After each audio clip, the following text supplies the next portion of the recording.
బీహార్లో ఆరోగ్య సేవలు ఎంత క్వాలిటీగా అందుతున్నాయో ఇదో ఉదాహరణ మాత్రమే.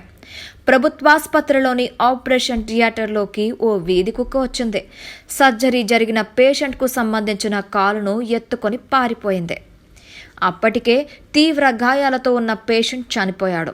బాక్సర్ స్టేషన్లో నడుస్తున్న రైలు ఎక్కుతుండగా కాలు జారడంతో రామ్నాథ్ మిశ్రా అనే ప్యాసింజర్ రైలు కింద పడిపోయాడు. అతడి చేతులు కాళ్లపై నుంచి రైలు వెళ్లిపోయింది. తీవ్ర గాయాల పాలైన బాధితుడిని బాక్సర్ పట్టణంలో ప్రభుత్వ దవాఖానాలో అడ్మిట్ చేశారు.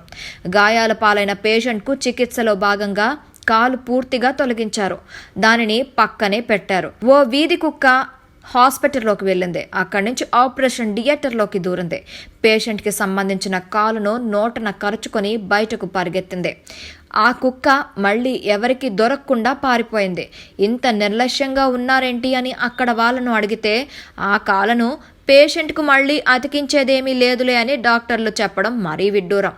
మరి ఆపరేషన్ థియేటర్లో ఓ పసిబుడ్డ ఉందంటే ఏం చేసేవాళ్ళు అని అడిగితే దానికి వారి దగ్గర నుంచి సమాధానం లేదు. పేదోడి వైద్యం అంటే ఎవరికి పట్టింపు లేదని, కుక్కలు ఆపరేషన్ థియేటర్లోకి వచ్చేంత వరకు ఎవరూ గమనించలేని స్థితిలో హాస్పిటళ్లు నడుస్తున్నాయంటూ స్థానికులు, ప్రజా సంఘాలు గొడవ చేస్తున్నాయి.